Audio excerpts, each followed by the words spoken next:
Hello my dear students, welcome to the our channel CBSE point. मैं शिवम पांडे एक बार फिर से आज आपके सामने।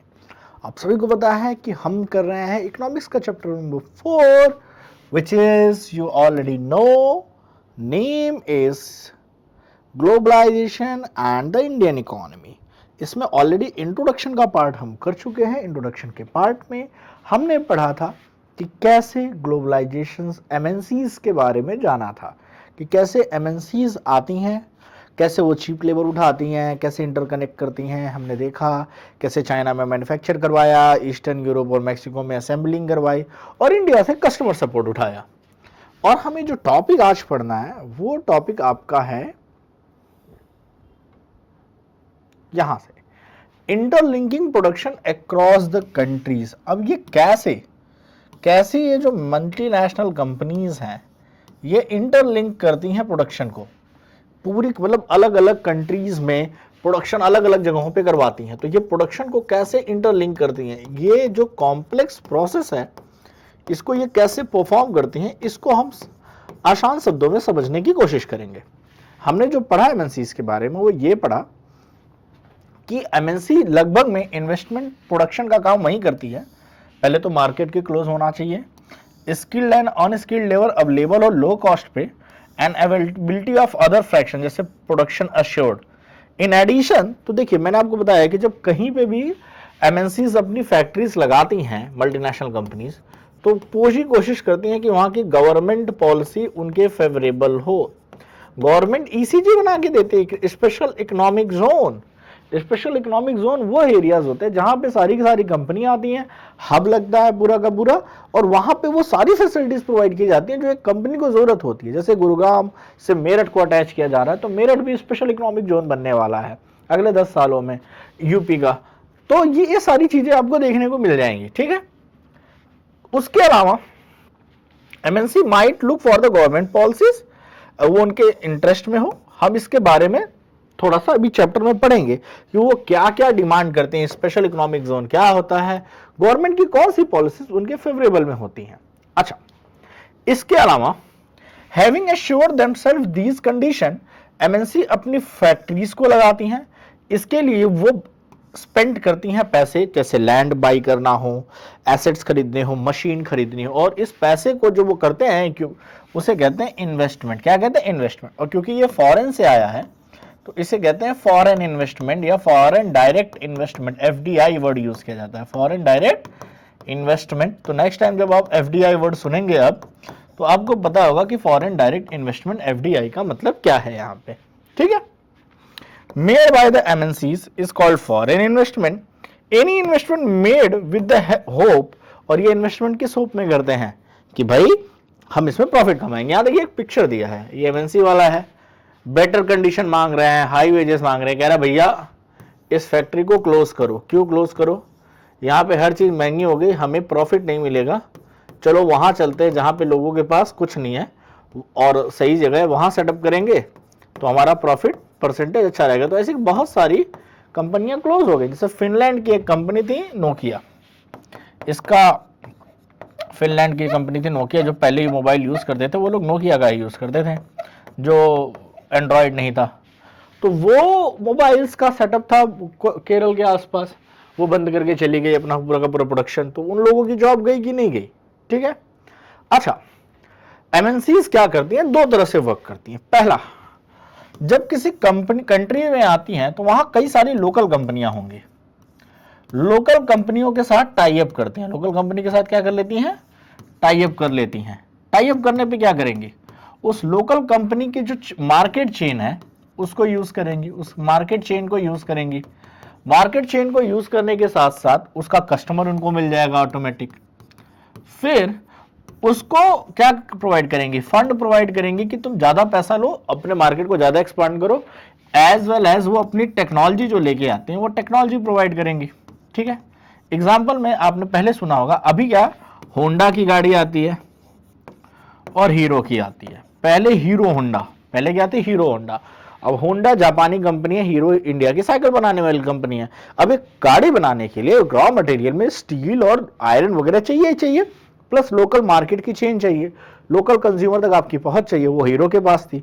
होंडा अपना इंजन और टेक्नोलॉजी लेके आया और बन गए hero Honda. Maruti Suzuki, Maruti Suzuki, ये देखिए सुजुकी एक जापानी कंपनी है, मारुति एक इंडियन कंपनी है, इसकी कारें आने लगी। ठीक है, तो आप देख सकते हैं ना, इस तरह का सेटअप वो करते हैं। ज्वाइंट प्रोडक्शन इसी इन टू फोल्ड, इसी को क्या कहते हैं, joint production in two fold. इसमें वो एडिशनल इन्वेस्टमेंट करती हैं, like buying new machine for the faster production, and वो लेटेस्ट टेक्नोलॉजी भी लेके आती हैं। तो जब होंडा आई और सुजुकी आई, इन लोगों ने क्या किया, latest technology with little bit investment, और लोकल कंपनीज में इन्वेस्ट किया, प्रोडक्शन को बढ़ाया, नई टेक्नोलॉजी लाई, नई मशीनें लाई। लोकल कंपनी को भी क्या हुआ, अपना जितनी उसकी प्रोडक्शन थी उससे प्रोडक्शन यूनिट बढ़ गई, कस्टमर को कुछ नया ऑफर कर रहे हैं तो उसकी भी कमाई बढ़ गई, इनकी भी कमाई बढ़ गई, लोगों को रोजगार मिल गया, काम करने वालों की जरूरत ज्यादा हो गई। तो इस तरह से पहले तो एमएनसी इस तरह का काम करती हैं कि वहां की किसी भी लोकल ब्रांडेड कंपनी को पकड़ लेती हैं। तो एक इंटरलिंकिंग ये कि आपने अपना नेटवर्क, जैसे व्हाट्सएप को फेसबुक ने खरीदा, व्हाट्सएप 50 से 60 लोगों की ही कंपनी थी, राइट, तो उसने लेकिन अपना नेटवर्क सेटअप कर लिया था व्हाट्सएप ने। तो आपका नेटवर्क सेटअप है, हम आके आपका मैनेजमेंट खरीद लेंगे, लोकल ब्रांच आप ही डील करोगे, बस थोड़े से डॉक्यूमेंटेशन, थोड़े से रूल रेगुलेशन हमारी तरफ से चलेंगे क्योंकि हम पैसा लगा रहे हैं और टेक्नोलॉजी हम डाल रहे हैं, हम प्रोडक्शन बढ़ाएंगे, हमारा कस्टमर की रीच बढ़ाइए आप। तो ये होता है, इस तरह का बहुत जगह चलता है। ओके, चलिए कि और एग्जाम्पल लीजिए, तो मैंने कुछ एग्जाम्पल दिए। चलिए, लेकिन the most common route of MNC investment is to buy local companies and then expand production. वो क्या करते हैं, लोकल कंपनी को पूरा का पूरा खरीद लेते हैं, पूरा खरीद ही लेते हैं, भाई इनके पास बहुत पैसा होता है, कई डेवलपिंग कंट्री के जीडीपी से ज्यादा पैसा इनके पास होता है, सच ए इमेंस वेल्थ और पावर, आप समझ सकते हैं। तो वो पूरी लोकल कंपनी का प्रोडक्शन ही खरीद लेंगे। MNCs with the huge wealth quite easily do this. They can take example Cargill Foods. Cargill Foods is a very large American multinational company. Has bought smaller Indian companies such as परक food. परक food की बात करें तो India की एक बहुत बड़ी ब्रांड थी और इसकी इंडियन लोकल मार्केट में बहुत पकड़ है। जैसे हल्दीराम हो गए, आजकल आप बोलते हैं बीकानेर हो गए, ये सब इंडियन कंपनीज है, राइट। इनकी बाहर भी बिकती हैं और इनकी इंडियन मार्केट में बहुत पकड़ है। कल को आके कोई हल्दीराम का पूरा मैनेजमेंट खरीद ले, ऊपर से ही मैनेजमेंट बिकता है, नीचे की सप्लाई चेन सेम चलती है, मैनेजमेंट बिकता है, ये हमेशा याद रखिए, ठीक है। Parak Foods built a large market network, various part in the India where its brand was well reputed. Also इसके पास 4 ऑयल रिफाइनरी थी जिसका पूरा का पूरा शिफ्ट कंट्रोल हो गया क्रैगिल के पास। अब Cargill now the largest producer of edible oil in India, जो आप खाते हैं उसका सबसे बड़ा प्रोड्यूसर है ये, ठीक है, with the capacity to make 5 million pouch daily. सोचिए ना, हम इंडियन ऑयल खाते हैं, इंडिया में है, बट उसका प्रोडक्शन एक एमएनसी करती है, सारा कुछ उसको प्रॉफिट जाता है। तो आप समझ सकते हैं ना, इतने सारे pouch daily, 5 million pouch daily, मतलब समझ सकते हैं आप। इनफैक्ट मेनी एमएनसीज के वेल्थ किसी भी डेवलपिंग कंट्री के गवर्नमेंट के बजट से ज्यादा होते हैं। तो इनके पास पावर और इन्फ्लुएंस की बहुत तगड़ी पकड़ होती है, मतलब आप इनकी पकड़ से बाहर नहीं जा सकते। एक बार आप पे निगाह चली गई तो आपके यहाँ की गवर्नमेंट को इतना पैसा दे देंगे कि वो आप पे प्रेशर बना के बिकवा दे, ठीक है। Jeans production in developing countries being sold in USA RS6 $145। मैंने आपको अभी एग्जांपल दिया ना कि बांग्लादेश पूरा का पूरा, कई सारी जो है, आप कभी सर्च करिएगा यूट्यूब पे, पूरा का पूरा मैन्युफैक्चरिंग से लेके असेंबलिंग तक यही होता है और यहाँ से फिर उसकी शिपिंग होती है यूएसए की तरफ और वहाँ पे वो ब्रांडिंग करते हैं इतनी ज़्यादा उसकी, फिर उसको सेल करते हैं। पेटर इंग्लैंड, मुफ्ती, अब मतलब I don't know too much branch name, but yeah, it is work like that, ठीक है। There is another way.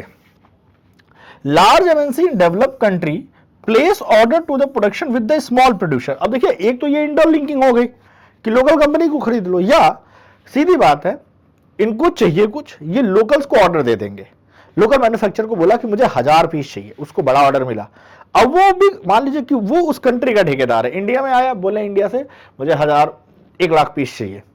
अब वो 1 लाख खुद प्रोडक्शन नहीं करता, वो छोटे छोटे प्रोड्यूसर को बोलेगा, किसी को लगाएगा आंध्रा में कॉल, किसी को कर्नाटका में, किसी को तमिलनाडु में, किसी को उड़ीसा में कॉल लगाएगा, भाई देख 500 पीस तेरे, 100 पीस तेरे, 100 पीस तेरे।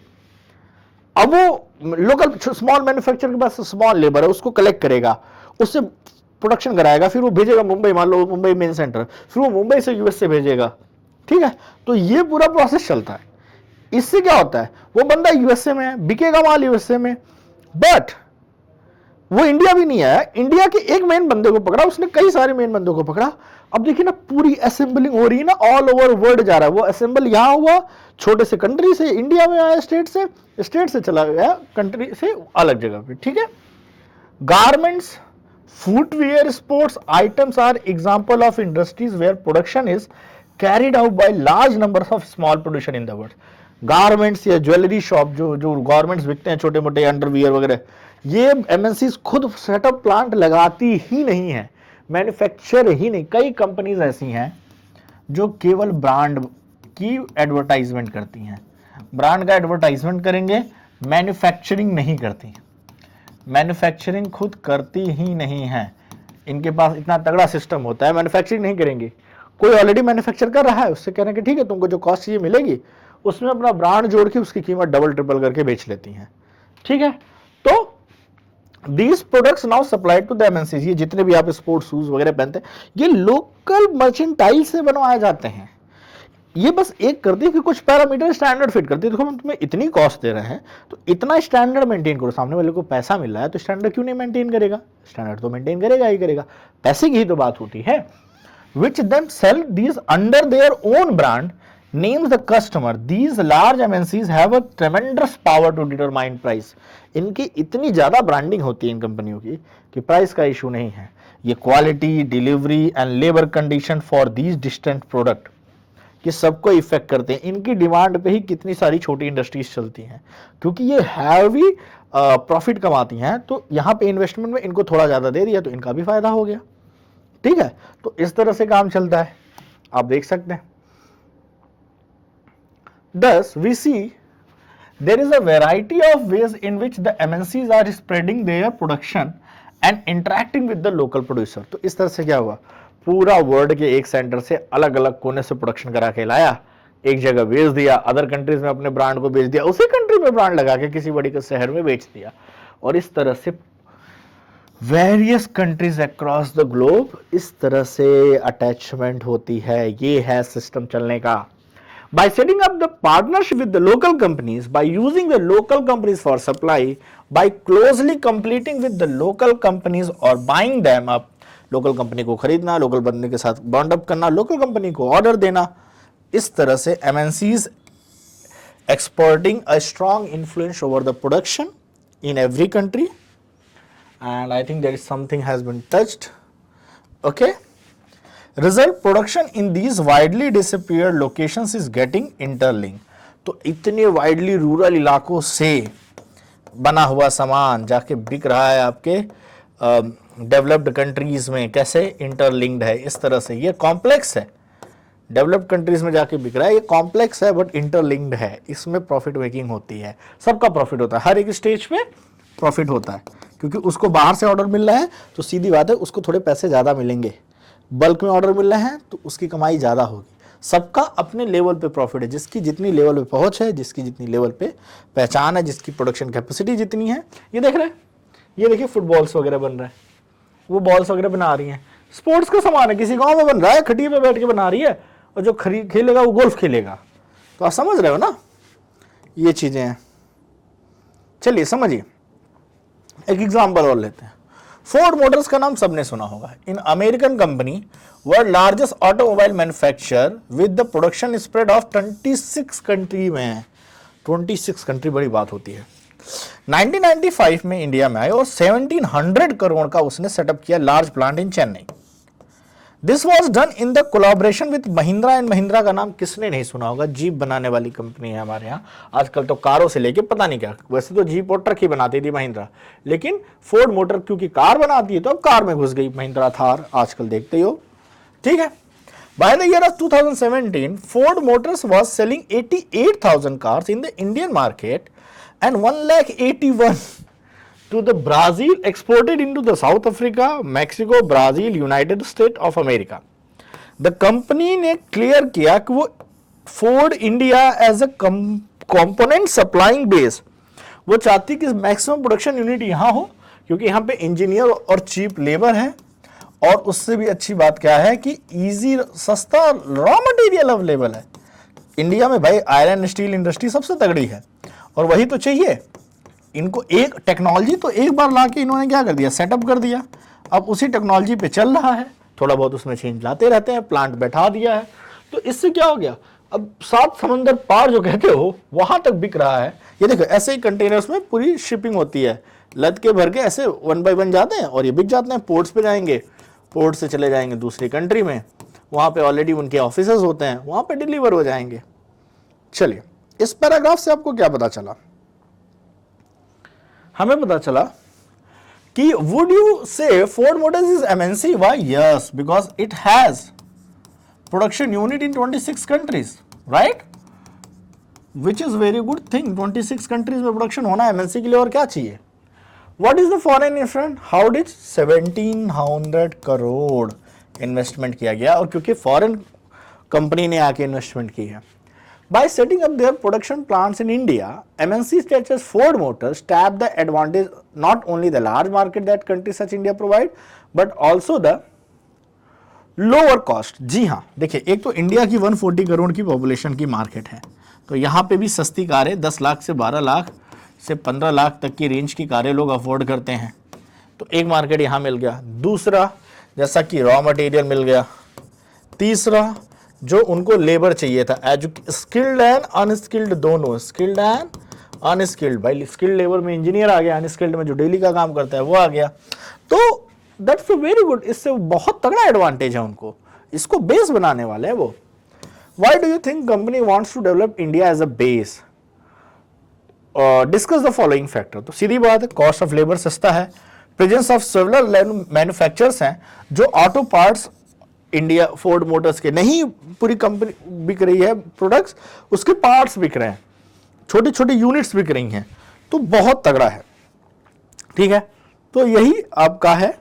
तो in what means MNC different from the other companies, other companies are having a local area, mostly within a country, within a country, right, और within a state, but MNCs spread all over the world, all over the world. They affect the prices and the production of all over the world in the different local and rural areas में इनका impact होता है, क्योंकि इनकी पूरी chain ही वैसे होती है।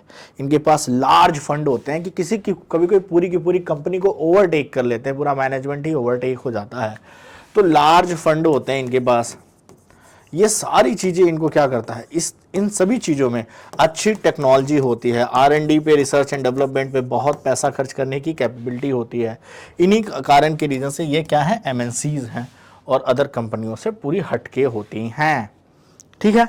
Nearly all major multinational are American, Japanese और यूरोपियन, सच एज नाइक एक स्पोर्ट्स, कोका कोला MNC है, पेप्सी MNC है, होंडा जापानीज, नोकिया फिनलैंड।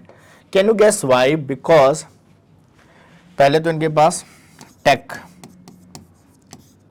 हमसे पहले से है, हमसे पहले से ही ये इनके यहाँ सेकेंडरी इंडस्ट्री, जब हम गुलाम थे तभी इनके पास सेकेंडरी इंडस्ट्री 18th सेंचुरी में ही बूम पे थी, 18th सेंचुरी में ही बूम पे थी। हमारे पास क्योंकि रॉ मटेरियल और इनके पास रॉ मटेरियल नहीं है या रॉ मटेरियल कम है, तो इनको चाहिए वो कंट्री, तो इनका इंटेंशन पहले से ही था, इन लोगों ने कॉलोनियल पीरियड पे हमारे ऊपर रूल किया, तो इनको इंटेंशन, इनको पूरा का पूरा आइडिया है, जब हमने सोचना शुरू किया तब ये सेटअप लगाते थे। तो ये बहुत सारे रीज़न हैं जो इस पार्ट को सपोर्ट करते हैं कि सारी की सारी MNCs अमेरिकन या जापानीज क्यों है, because the main thing is R&D पे खर्च करना पड़ता है, रिसर्च एंड डेवलपमेंट, तब टेक्नोलॉजी आती है, फिर ये टेक्नोलॉजी को बेचते हैं और उसका फ़ायदा उठाते हैं, इसलिए तो ये इतना खर्च करने में सक्षम है, ठीक है। तो चलिए आज का वीडियो इतना ही, यहीं पे द एंड करते हैं और हम मिलेंगे आपसे अगले टॉपिक में, जो कि होगा foreign trade and integration of market. ये क्या होगा, हमारा नेक्स्ट टॉपिक होगा, इसको नेक्स्ट लेक्चर में पढ़ेंगे, ठीक है। तो आई थिंक चीज़ें आपको समझ में आई होंगी, वीडियो अच्छी लगी हो लाइक शेयर और सब्सक्राइब करना आपका काम है, ईमानदारी से पढ़ाना मेरा काम है। तो जय हिंद, जय भारत, सी यू लेटर, बाय एवरीवन।